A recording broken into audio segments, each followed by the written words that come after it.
हरे कृष्ण। होली के इस पावन पवित्र सुअवसर पर मैं सभी कृष्ण भक्तों का हार्दिक अभिनंदन करता हूँ। आज परमात्मा श्री कृष्ण की वह दिव्य अमृतवाणी जिसमें भगवान श्री कृष्ण छठे अध्याय षष्ठमोध्याय हमें कहते हैं, निष्काम योग की प्रशंसा करते हैं कि निष्काम कर्म योगी कौन है, कि अग्नि का त्याग करने वाला कि कर्म के फल का त्याग करने वाला। इसमें भगवान श्री कृष्ण ने बड़ा ही सुंदर एवं बड़ा ही एक सटीक विभाजन किया है। भगवान श्री कृष्ण छठे अध्याय के पहले श्लोक में कहते हैं कि अनाश्रितः कर्म फल कार्यम कर्म करोति यः स सन्यासी च योगी च निरग्निर चाक्रियः। हे अर्जुन, जो कर्म फल का आश्रय न लेकर करने योग्य कर्म करता है वह सन्यासी तथा योगी है, और केवल अग्नि का त्याग करने वाला सन्यासी नहीं है तथा केवल क्रियाओं का त्याग करने वाला योगी नहीं है। फिर वहीं पर भगवान श्री कृष्ण सन्यास और कर्मयोग की एकता का भी प्रतिपादन करते हैं। यह सन्यासमी प्राहुर योगम तम विद्धि पांडव नहीं ह संन्यस्त संकल्प योगी भवति कश्चन। हे अर्जुन, जिसको सन्यास ऐसा कहते हैं उसी को तो योग जान, क्योंकि संकल्पों का त्याग न करने वाला कोई भी पुरुष योगी नहीं होता है। मुझे एक प्राचीन काल की घटना याद आ गई कि एक सम्राट एक युवा सन्यासी से जबरदस्त प्रभावित था। सन्यासी पेड़ के नीचे आनंद में निमग्न रहता था। एक दिन सम्राट सन्यासी उस युवा सन्यासी के पास गया। सम्राट ने आदरपूर्वक कहा कि मेरे पास इतने बड़े महल हैं, आप यहाँ क्यों नीचे पड़े हैं, आप महल में चलें। उसने सोचा कि सन्यासी नहीं कहेगा, मैं महल में नहीं जा सकता, मैं अपरिग्रही हूँ।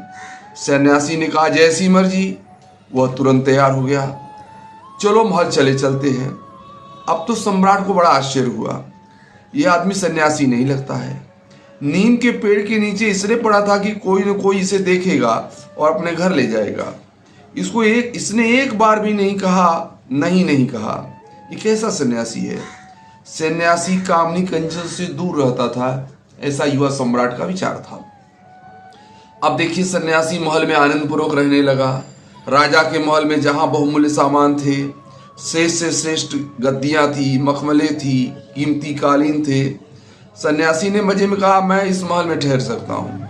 वह जैसा नीम के पेड़ नीचे सोया था वैसा ही मखमली गद्दे पर सो गया। सम्राट ने अपना सिर फिर ठोक लिया। उसने सोचा कि उसने गलत आदमी को ले आया है। सम्राट अत्यधिक चिंतित हो गया। 6 महीने बीत गए, वह फकीर सम्राट की तरह रहने लगा। एक दिन सम्राट और सन्यासी उद्यान में टहल रहे थे। सम्राट ने उस सन्यासी से पूछा कि अब तो मुझमें और आप में कोई भेद नहीं मालूम पड़ता, बल्कि आप ज्यादा सम्राट लगते हैं, आप बिल्कुल मजे में हैं। पहले तो एक अंतर परिलक्षित था, आप नीम के नीचे पड़े थे, सन्यासी थे, मैं सम्राट था। अब वो फासला भी मिट गया, आप सन्यासी कम सम्राट ज्यादा लगते हैं। क्या मैं पूछ सकता हूं कि कोई फर्क बाकी है? तथागत सन्यासी ने कहा फर्क पूछते हो, चलो थोड़ा दूर आगे चलते हैं, थोड़ा आगे बताएंगे। बगीचा पार हो गया, गांव निकल गया। सम्राट ने कहा बता दें। उसने कहा थोड़ा और आगे चलें। गांव की नदी आ गई, वे दोनों नदी के पार हो गए। सम्राट ने पूछा कब बताएंगे? धूप चरम पर थी। उसने कहा चलो चले, अभी अपने आप पता चल जाएगा। सम्राट ने कहा क्या मतलब? उस फकीर ने कहा कि अब मैं लौटूंगा नहीं, अब तुम चलो ही हो तो मेरे साथ चलो।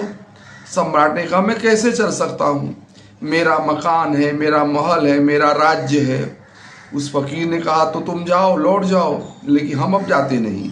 अगर फर्क दिख जाए तो दिख जाए, मेरा सम्राटपन अब तुम में है, तुम यह मत समझना कि हम तुम्हारे महल से डर गए हैं। तुम कहोगे कि लौट भी सकता हूँ, तुम्हारी फिर शंका बढ़ेगी। अब हम जाते हैं, तुम अपने महल को संभालो। उस सम्राट ने उससे कहा कि इसमें तुम्हें फर्क दिखता है कि हम जा सकते हैं किसी भी क्षण। अपरिग्रह का मतलब यही होता है कि चीजें न हों, चीजें हों या न हों, सवाल नहीं है परिग्रह का। अपरिग्रह का सवाल यह है, व्यक्ति चीजों के सदा बाहर है, उसके भीतर कोई चीज नहीं है।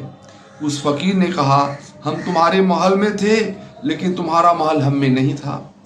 बस इतना ही फर्क है, तुम महल में कम हो, महल तुम में ज्यादा है।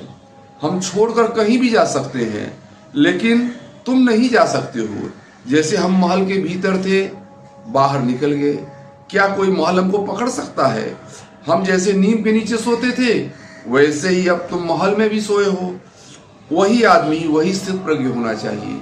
तो भगवान श्री कृष्ण का यह वाक्य कि कर्म के फल का जो त्याग कर देता है वही सच्चा सन्यासी है। कर्म करते रहिए, कर्म में आसक्ति न हो, कर्म में अनासक्त बने रहो। यही 6ठे अध्याय के पहले श्लोक का भगवान श्री कृष्ण अर्जुन को अर्थ समझाते हैं। हरे कृष्ण हरे कृष्ण हरे कृष्ण।